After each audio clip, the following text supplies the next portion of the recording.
Good afternoon and welcome to Triggered or Untied or the Cory Morgan Show. I don't know. Nico, what are we calling this now? James on Cory Morgan Show. It's James on the Cory Morgan Show. I am quite obviously not Cory Morgan. He's away right now. My name's James Finkbeiner and I'm the Vice President of Operations here at the Western Standard. This is our weekly live show where we update all of our members with the news, current events, and normally Cory gives a bit of a rant. But today we're going to find out that Cory's not the most miserable person here, and probably I am. Anyways, let's get started. Let the Eastern bastards freeze in the dark. We've all heard the quote, a cry from Western Canada directed towards the first Trudeau in the PM's chair. But it seems those tables have turned. It's now time for the West to freeze in the dark. Policy after policy from Justin Trudeau's climate czar, Stephen Guilbeault, have shaken the very foundation of the country. From a carbon tax to no more pipelines to plastic bans, his assault on the Western Canadian electricity grid, it seems every new harebrained idea out of the Ministry of Environment and Climate Change has been specifically targeted at the West's natural resource economy, first jeopardizing our jobs and now our safety. Last week, the Alberta Electricity System Operator issued several grid alerts. By Saturday, a province-wide emergency alert was issued. There was no more power to be generated, and the demand was setting new records. Alberta responded, as Albertans always do in emergency, and immediately cut their usage, saving the AESO from implementing rolling blackouts across the province on one of the coldest days in Alberta recorded history. While I was sitting around some candlelight with my friends on Saturday evening, I couldn't help but wonder, how did the province with the world's third largest oil and gas reserves get here? And if you check my Twitter, that's not exactly what I said. Well, the answer is complicated, but the bottom line is this. We have allowed ideology to override reality. Unpopular opinion, climate change is real. I know.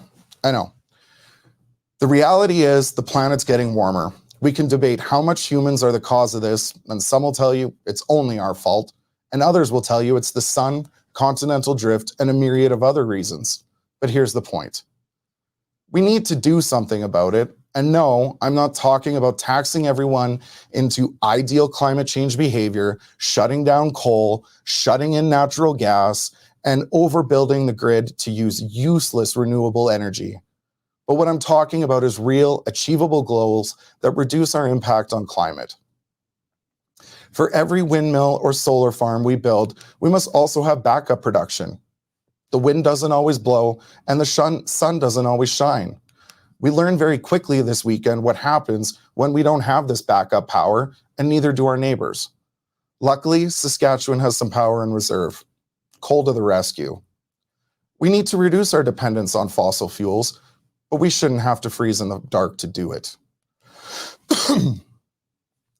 In addition to not having solar and wind backup this weekend, there's lots of talk about different oil or gas-powered facilities that weren't on, that had been shut down for maintenance, and that weren't generating to their full capacity. This is going to happen in any system, whether it is a publicly run system or a privately run system. Machines don't run continuously 24 hours a day, 7 days a week without needing maintenance, without needing turnaround, and without needing repairs. Yes, the province does need to investigate why we had so much power offline, but we also need to come up with common sense solutions that make sure every Albertan has power, has heat, and has the ability to live in a minus 40-degree situation. With that, let's take a look at what Dave has going on for us in the newsroom today. Dave, how's it going? Hey, wait a minute. You're not Cory. I'm the much younger but just as miserable version. Well, how did they decide that you were going to replace him? Was our janitor busy? Yeah, well, kind of. Basically, everyone else here has real important work to do. The reporters need to work on sources. They need to write content all day. And I'm the only one who normally gets to leave for lunch. And I guess I just got chosen to sacrifice my lunch hour. That's true. This is going to be the longest you've spent inside the office, since you started here?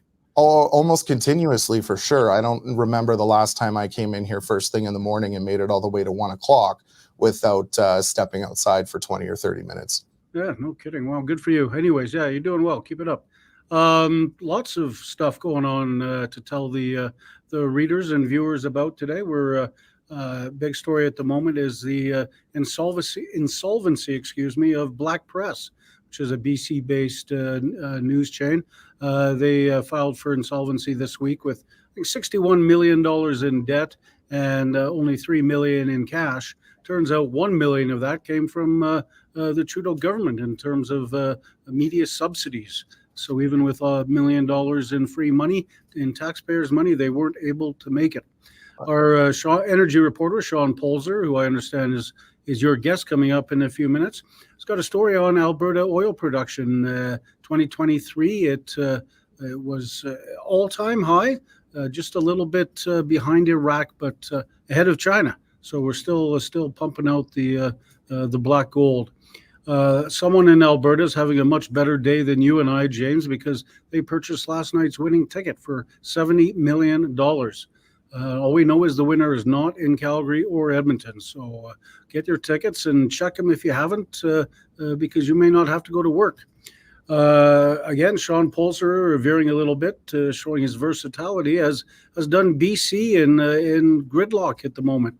They had a skiff of snow in Vancouver and Victoria, and as you can imagine, it has brought utter chaos. Buses aren't running, schools aren't open, and newspapers are not being delivered. So it's a bad day for people out there. We got some health scare news out of Buckingham Palace today on two fronts. Turns out King Charles will be going into a hospital next week to have surgery on a enlarged prostate, and Princess Kate has undergone surgery, some sort of abdominal surgery.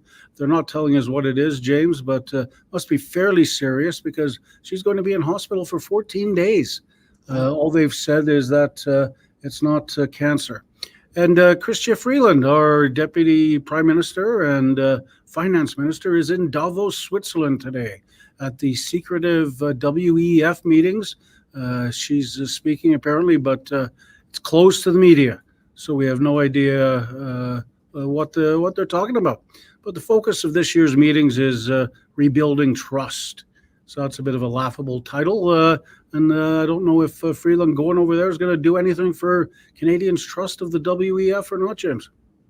I can't imagine it's going to move the needle very much. I don't think there's very much trust for Chrystia Freeland, Justin Trudeau, or the World Economic Forum. And of course, Chrystia Freeland is on the board of the World Economic Forum, which, of course, she's there giving a speech that nobody's allowed to hear about. Another journalist, by the way. No, exactly. It'd be funny if the Rebels' David Menzies was over there and could confront her on the snow-covered streets of Davos and ask her some questions. Well, that didn't go so well for him last time. So I don't know. He might be a little bit gun-shy this time. But I do hear that the Rebel has a few reporters over there. So I hope they have several cameras rolling at all times to make sure that next time the RCMP attacks one of them, that they've got that backup on tape. Yeah, I wonder how many RCMP officers got to fly to Switzerland to guard Freeland. Well, judging by the entourage that she was traveling around with just inside of Canada, I would imagine she's got quite a few with her. Plus, you know, those guys get a nice perk and a nice vacation after taking out a journalist for one of the ministers. So why not? Free trip with the Deputy Prime Minister. And Davos is a pretty nice place. I wonder if they'll get any ski time in. I'll have to see. Awesome. Well, thank you very much, Dave. Thanks for the update. Keep us apprised of what's going on. Let us know if there's any breaking news over the lunch hour. It's been a bit of a wild week in Canadian politics so far, and it's only Wednesday. Yep, you got it, buddy. Awesome. Thanks a lot, Dave. Great. Well, up next, we have Western Standard's energy reporter, business reporter, and apparently now Vancouver traffic reporter, Shaun Polczer. Shaun, welcome to the show. Thanks, James. So I wanted to talk about a column that you put out last week. I have seen the future of solar in the California desert, and it's nasty. This comes right in line with some of the situation that we're having right now right across the West. And this isn't even just Western Canada anymore. I think it's your story as well, where actually it could be Cory's, where Texas is now going into grid alerts and they're having the same sort of issues that Alberta's having. And if the members don't know, both Alberta and Texas have very similar grids. Texas's grid is more enclosed. It's not tied out to the rest of it. But there's quite a bit of solar and wind projects being built in Texas that almost mirror the solar and wind projects being built in Alberta. Now, we're talking about solar in California. So why don't you tell me what you've seen and what the future for the Western Canadian prairies looks like for us? Well, we were traveling from Palm Springs up to Vegas for the New Year, and we just happened to drive through the desert, and I'd noticed this kind of weird geometric shape on Google Maps, and then I realized, like, holy smokes, that's a solar farm. So when we got there, sure enough, it's massive. Like it covers like, I don't know how many acres, but it's just absolutely enormous. And they're in 3 segments, and it's literally miles across, 5 miles or so across. It's just nothing but solar panels, black as far as the eye can see. Apart from being a visual monstrosity, it's basically got all the elements of what people are concerned about with solar here in Canada. It's on private land that's being administered by the Bureau of Land Management. Massive power lines that basically run to nowhere. There's only 200 people that live in this little town of Desert Center. People who live in the desert tend to be kind of hermits, I guess you might call them. So we're driving through, and along the way I saw that sign, solar kills life.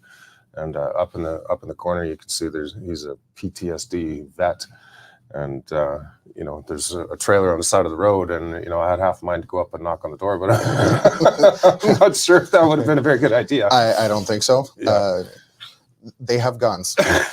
They shoot first, ask questions later in that area of the desert. I've actually driven through this area of the desert before, so I'm fairly familiar with where this facility is. Now, this facility itself, I believe it's actually solar generated power, right? This isn't one of the other solar projects that's a little bit closer to Vegas that's using mirrors to reflect solar energy to heat water for power, right? I did drive through that one as well as Copper Mountain when you come up through the pass when you're coming down into Vegas. Yeah, I saw that one as well, and it's equally ghastly. Yeah, well, that one actually, I've done a bit of research on that one before in the past. That one's fascinating. They actually built it, and they set all of these mirrors up to focus on one central heating tower. And the solar energy is supposed to preheat the water. Then the water goes down through the system, and then they use steam to generate electricity. The only issue was the sun doesn't always shine. It gets cold at night. So the facility was getting too cold in the evening. So during the day, the reflected sunlight was basically a KFC microwave oven for birds flying through it. Oh. And then during the night, it would cool down so much. So they actually ended up having to use natural gas to preheat the water in the system.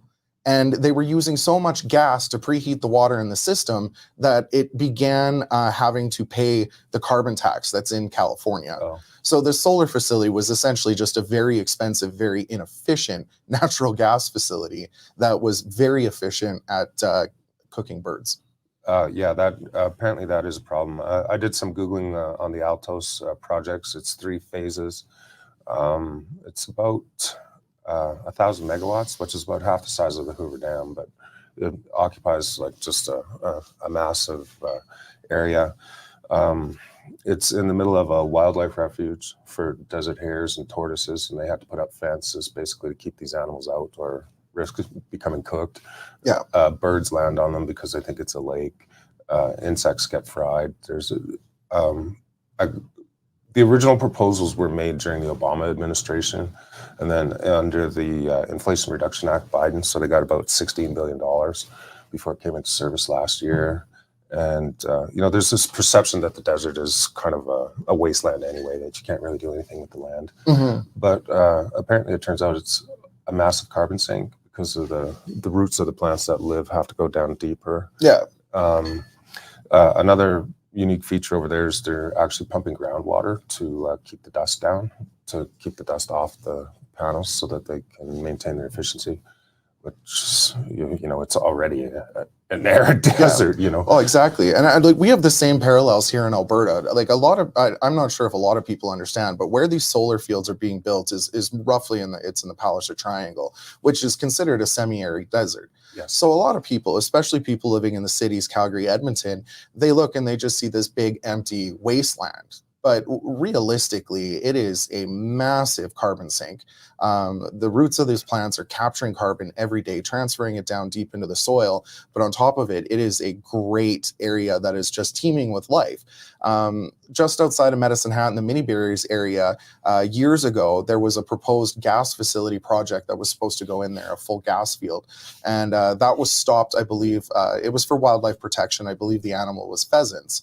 But now that same area, they're talking about building a massive solar field.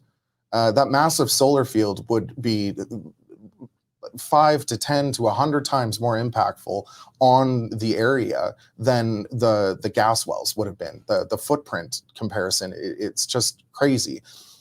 So a lot of people, and especially a lot of people in rural Alberta, are pushing back on these solar fields. They're pushing back on these wind facilities because they're not just eyesores, but they're actually affecting animal migration projects.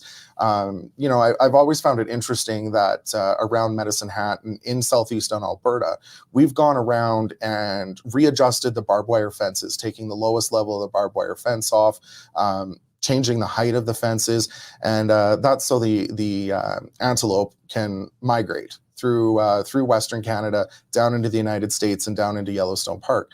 And now at the same time, we're building these massive solar and wind facilities right in the exact same areas. And it seems that a lot of people have pushed back on Danielle Smith's moratorium on renewable projects, but isn't that moratorium basically in place to adjust to assess these specific problems, animal migration, habitat destruction, and just the absolute monstrosity of the wind facilities in the first place? Absolutely. And also issues like reclamation. So when you come into Palm Springs from Los Angeles through that pass, I'm not sure exactly what it's called. It's been totally built up with wind. Yeah. But the old windmills are still there. They had those old crickety, cranky things, and you can see the blades are broken and they don't turn. Yeah. And they're still occupying all the land because there was never any reclamation procedures that were put in place to take them down. Yeah, and that's part of it, is that when you look at some of the history of some of these wind fields, those specific ones have not been reclaimed at all. And then you look at other areas where they're tearing them down, they're burying them on site. And the windmills, once they're buried, they're toxic. Like they're full of fiberglass, which actually brings me to my next questions. But we'll get into that in a second. Let's finish up with reclamation. So they're going to have to bury them on site. It's not worth it to truck it out of there. But then there's tons of concrete that's involved in this as well. And there's no plan right now to reclaim that. Right. And we've already learned with concrete and oil and gas wells and everything else that's a problem, which is why we have the Orphan Well Association that is supposed to be taking care of that. But we don't have a similar association for solar projects or wind projects or anything. Right. And even with the solar, there's because these panels have to be mounted on cement blocks as well. And my understanding is that there's quite a bit of wiring that goes under the ground to basically to link them all up. So not only do you have the above surface disruption, but there's actually a significant amount of subsurface disruption as well. So I don't know if you can answer this question for me. It might be a question that we might want to reach out to and answer, because this is something I've always wondered. Why are we not building solar on existing infrastructure? Well, this is a very pertinent question, because there is rooftop solar kind of industry in California, which is booming because people are putting the solar panels on their roofs, and they're complaining about these massive solar and wind farms because they compete directly with the rooftop solar, and these tend to be smaller businesses, and I forget how many people that they actually employ. Like I think there's almost 10,000 installers in Palm Springs alone. Notwithstanding all the movie stars that are using solar power to power their Bentley EVs and BMWs. Oh, exactly. Bill Maher, the comedian, he jumped on this right away, and it's actually been kind of telling of why this has been an issue in California. He was one of the first famous people, celebrities, to adopt solar on his home. And I believe by the time he was done the permitting process, jumping through all the hoops with the city, the county, all of the regulatory bodies, it was almost 4 years from the time he first put in his applications to the solar was actually installed. Do we have similar regulatory issues like that in Alberta or in Canada? No, I don't think we do. And I think that's one of the reasons that the moratorium was set up, because Premier Smith has... she kind of tossed out this idea of a solar farm on top of the West Edmonton Mall, which would be one of the largest ones in Canada. And it would actually make a lot more sense, because it would, you'd have the power where you need it, or even here down in Calgary. So on the rooftops of the scrapers here, so that you don't have to build these big power lines and these generating stations and these relays. Well, exactly. Build the power where it's already needed, not hundreds of kilometers away, and then put it through massively overbuilt power line infrastructure, and where it's going through line loss anyway. So by the time you get the power from where it's windy to where the power's needed, you've lost 20, 30, 50% of it, depending on the distance. And you also don't get the subsidies if you put it on your rooftop. See, that's the other issue too, is because these massive installations are receiving just horrendous subsidies from the Biden administration, and not to mention that, but greenhouse gas credits. Yeah, well, so for me, in that, so Saturday, the emergency alert goes off. We're all running around like crazy. People are unplugging not just their EVs. You're unplugging your block heater. You're shutting off your dishwasher. You're shutting off your washing machine and dryer. For me, I shut off all the LED lights in my house. So, my partner made me do this. We really dropped the usage by shutting off all of our LEDs, but we were sitting around having a few drinks. We were sitting around by candlelight anyways. It was kind of funny. But you look out and you see all of downtown is still lit up. It's still, all of the lights are on. They're not shutting down major sporting events and sending everybody home. They're not shutting down the trains. But, just the emergency alert was enough to bring down the power. But the first thing I thought was, why haven't we been subsidizing or at least incentivizing people to build solar and battery storage on their own homes?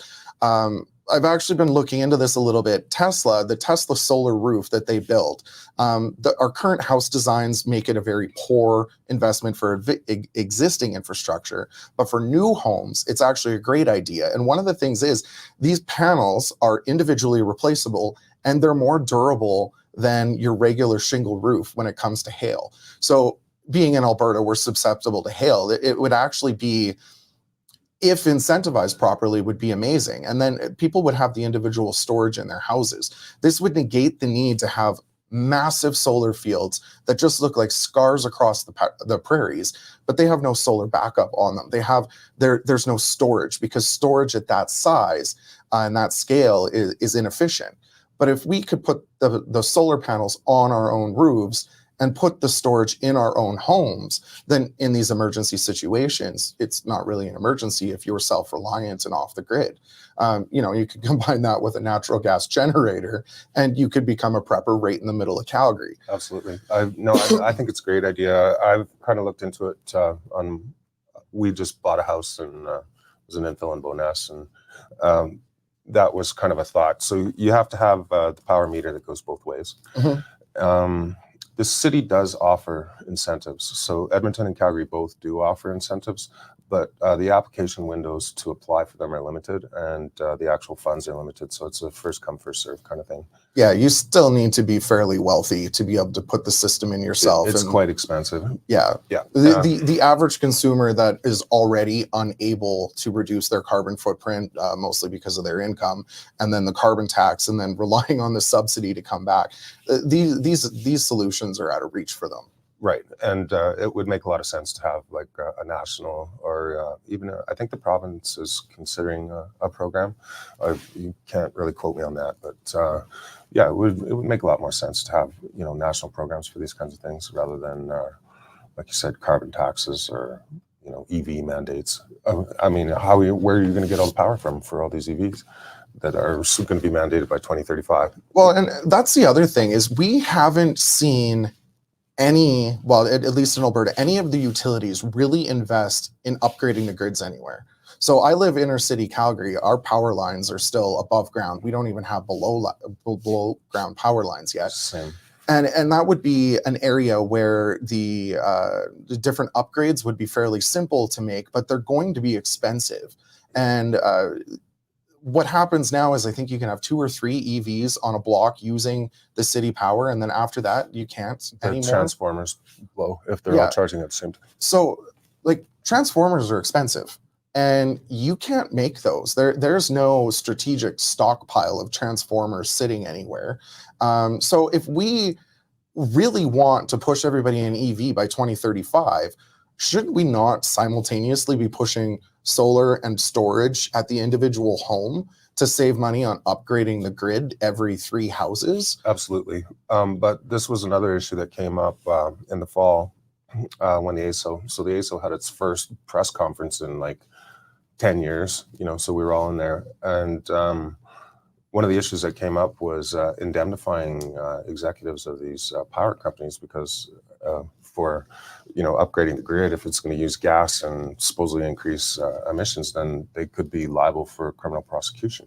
So that's when Premier Smith came up with this idea of maybe starting up an Alberta power company as a last resort to make these grid investments so that these people don't have to worry about being hauled off and thrown into jail. Well, exactly. And this has kind of come up lately, especially with some of the gas facilities not being turned on or being under construction.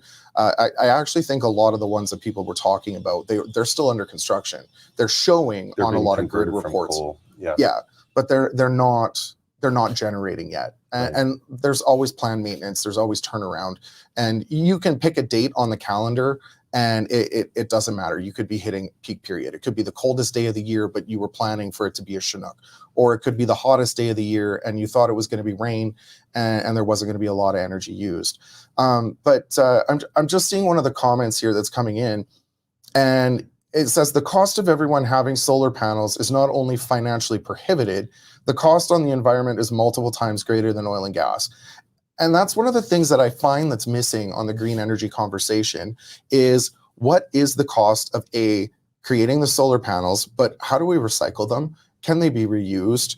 We know overall that wind can't, and that the amount of trucks that it takes to move wind turbine in place, the amount of coal, the amount of carbon it takes to build the wind turbines, that a lot of these wind turbines will never offset the oil and gas that they were meant to offset in the first place. Is that the same with solar? Can solar be recycled?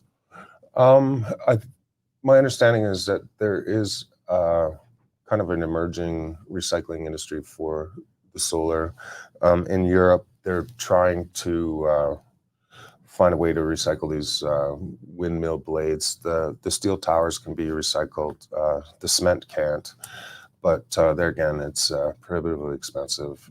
It's going to take a lot of government subsidies, you know, even if they wanted to. There was that issue with Spain. I think we were talking about they have to replace almost their entire wind fleet over the next 5 years. That, you know, because you've only got a 25-year operating life on these things. And there's like 2 landfills in all of the European Union that can take these blades. Right. So, yeah. Some of these issues are starting to be addressed, but I think solutions are still quite a ways off. You know, a lot of people don't realize oil and gas wells, I mean, apart from the, 12 by 12 little pad that they take up in the field, there's actually not a lot of surface disruption. No. And, you know, the pipelines are mostly underground, and once they're down, they're pretty much invisible. Yeah. Yeah, and we've kind of come to take that for granted, right? Oh, exactly. Road access and those kinds of issues. And especially so, I grew up in Medicine Hat. I know the Medicine Hat area, the oil and gas fields very well. That's where I grew up. That was my teenage job, was rig moving on the Suffield base. And you can look out at night, especially when you're driving between Medicine Hat and Brooks, and you will see little red glowing lights everywhere. And those are oil and gas wells that are still in production. And you can see them, they're there. During the day, you can't notice them as much. But in stark contrast, when you're driving into Medicine Hat, just in between Suffield and Redcliffe, there's a hill that you can come up. You come up on the number one. And when you're looking to the east, now what you used to see was the town of Redcliffe, the city of Medicine Hat and the River Valley, and then the rise all the way up into the Cypress Hills. Mm-hmm. Now, all you see is windmills. Mm-hmm. As far as you can see in any direction, you can see those windmills. And when you come in at night, it looks like a fire. Like there's just flashing lights everywhere. Mm-hmm. And all I can think of is, yeah, those are only going to be there for 25, 30 years, but are they going to be abandoned on site? Are they still going to be standing there and not producing? And is this just something we're going to have to look at forever? And then you look and you kind of look at where all the oil and gas wells are and where they've been reclaimed, and it goes dark again. Yeah. It goes to black. There's nothing there. You can never tell it was there. And for me, until they start building a wind facility on Signal Hill or on Nose Hill or right in the middle of in Calgary, where's the crisis? Why is the crisis rural Alberta's problem? And where's the action inside the cities who are actually using the power? They actually make a lot of noise as well. When you come in off 22X towards Fort McLeod turnoff, and Cali, my in-laws were from Cali, and Cali Ridge was over on the edge there now. And just in the past, I guess 10 or 15 years that I've been going down there, like you've just seen this massive proliferation of those windmills. And it's like you said, the little red lights, the constant, they're not people who have the windmills next to them. Once they get them, they really don't like them. Oh, I know. And the other thing is a lot of people who are living next to these wind projects, the reason why you don't have a steady stream of people complaining about them is because of NDAs. So if you live within a certain distance of a wind facility, they make you an offer for a certain amount of money and you sign an NDA. And that is how they're getting these things built, specifically around Cypress County. And I know that there are a very small group of ranchers in that area that have refused to sign the NDAs. They've refused to take the money. And they're saying, we're not signing away our rights to sue you in the future if we're sick because of these things, because they've provided them no data that they're safe to live beside.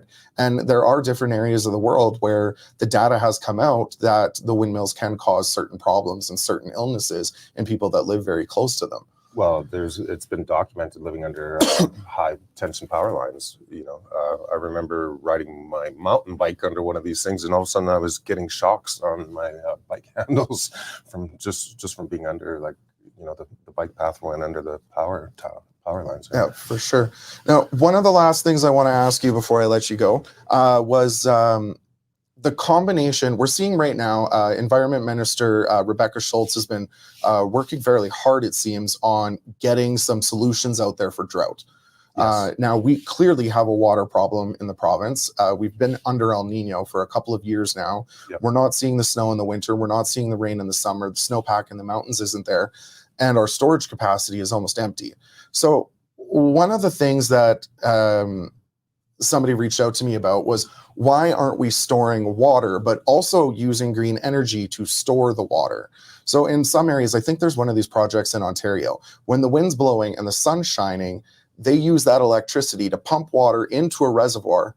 And when the wind isn't blowing and the sun isn't shining, the water comes back down out of the reservoir into the river system and goes through an electric dam, which then keeps the green energy essentially moving all the time. To your knowledge, are we looking at any projects like this in Alberta, and should we be? I think we should be. They've got a lot of small river run hydro in places like Ontario and British Columbia, because obviously they have a lot more water resources. Minister Schultz has been very proactive on this. I've written some stories. I don't know if anybody reads them, but they're trying to do some modeling, AI modeling, and I have heard that concept of, instead of paying all these carbon offsets and stuff to actually, build these water storage things, and then pump the water in and then pump it back out and generate electricity from it. And I think it's a fabulous idea. Well, exactly. So one of the things that's always frustrated me about Alberta is when we have the massive floods, all of that water just goes down the rivers, ends up in the ocean. And to me, this should be something that we should be looking at as a combined issue, because this might be a place where wind and solar actually could be used for water storage and farming and irrigation, where the energy that is created from these would be used right where they are, instead of building massive amounts of solar fields and wind turbines and shipping that energy back to the cities. Right. I actually wrote a story from the minister's department. They're calling me up and pitching these things. I'm kind of doing them out of goodwill, but that's exactly what it was. I think they've spent close to $40 million since about 2014. Basically, it's rehabilitating shorelines and water banks so that when you do have the floods, that they wind up staying in there, so that you have a higher water levels when the droughts inevitably come. Yeah.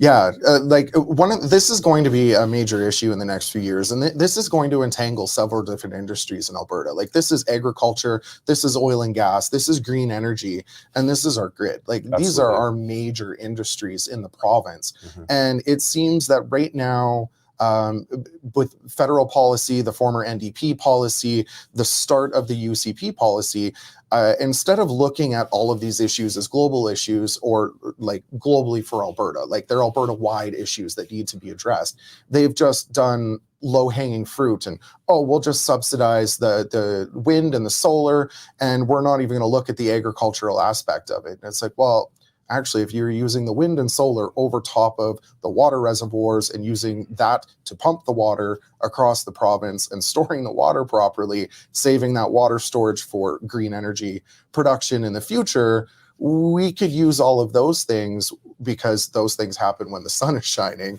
and when the wind is blowing. And then we can use our natural gas to have a baseload system that is reliable, that when it's minus 55 with the wind chill, we're not shutting off our heater. I was going to say that's what they've been doing in Holland since 1600s. Oh, exactly. Like we're not reinventing the wheel here, but instead, the whole issue has become so politicized that if you say, "Hey, I'd like to put solar panels on my roof," they're like, "You lefty," and it's like, well, no, if I put the solar panels on my roof and have an EV car and I have storage, if I never leave the city of Calgary and I can afford it, it'll actually save me money in the long run. It's actually a great idea. And then on top of it, our society's not sitting stuck in traffic, huffing on carcinogens from burning fossil fuels in our cars. Sure. But I think another issue that has to be worked out, and it's not mentioned very often, is, who gets these actual emissions credits, right? Yeah. Because I think that a lot of the massive developments that are taking place on these private lands is more to, take advantage of these federal carbon credits that Jibbo is handing out. Oh, exactly. Right, as opposed to any meaningful contribution to the electrical grid. Companies like Amazon and Microsoft are benefiting more from the windmills that are being built across southern Alberta than any Albertans benefiting from it. Right. And all we're getting out of it is an unreliable grid and Calgary towers across the prairies. And like, let's remember this NIMBYism. I'm not saying it because I'm from rural Alberta. I'm saying you can't build a certain height of building in some areas of Calgary because it'll cast a shadow on the neighbor's house. Right. But when there's only, that doesn't happen because there's several hundred people fighting that project.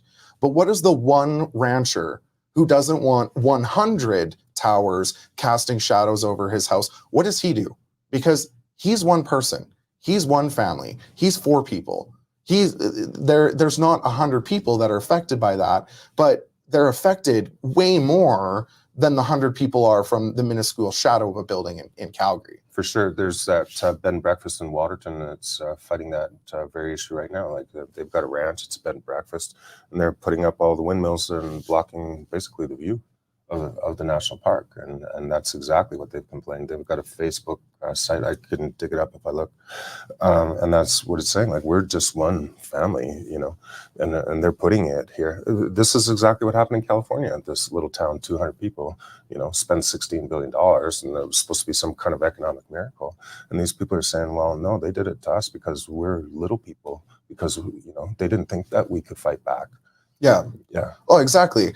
And that's happening in certain areas of Alberta. And that's why I've actually supported the Premier's moratorium on wind and solar projects. And, you know, I don't support banning them. I think that's ridiculous. I think there's a solution here. I think we need to find that solution. But I think it's going to take a lot more out of the box thinking and a lot of different levels of government working together on common goals and not against each other. Otherwise, Saskatchewan's just going to keep firing up coal mines. And, you know, they fired up the Boundary Dam. It was supposed to be shut down in 2021. The thing's old. I doubt it's efficient. It is not clean coal. I bet that. But here we are being coal powered again. So thank you for joining me today, Shaun. Hopefully the governments can find a solution for it. But if not, it'll give lots of things for us to talk about and for us to write about. Excellent. Awesome. Thank you for joining me today. Thanks a lot, James. So now, coming up in the next couple of weeks, Tucker Carlson will be live in Calgary and in Edmonton. And we were fortunate enough to get a block of tickets. We handed those out as prizes for our members. It was awesome. It's been super well received. We were actually fortunate enough to get a second block of tickets. So check your email. Anyone that's entered into that contest, there was quite a bit of winners. If you did receive tickets and you're not sure if they're valid, send us an email to membership@westernstandard.news, and we would be happy to take a look and make sure that the tickets that you have are the appropriate tickets and that they're good to go. But we are super excited for the event, and we were pretty fortunate. And we're going to be doing a whole lot more of that this year. We're going to be giving back to our members. We are hoping that we can have more contests, more entries, more meet and greets, and more events. And if you have an idea that you would like to see passed on to us, reach out to us, membership@westernstandard.news. But that is all the time that we have for today. We will be back later this evening with the pipeline, and next Wednesday with the Cory Morgan Show. And don't forget to stay updated.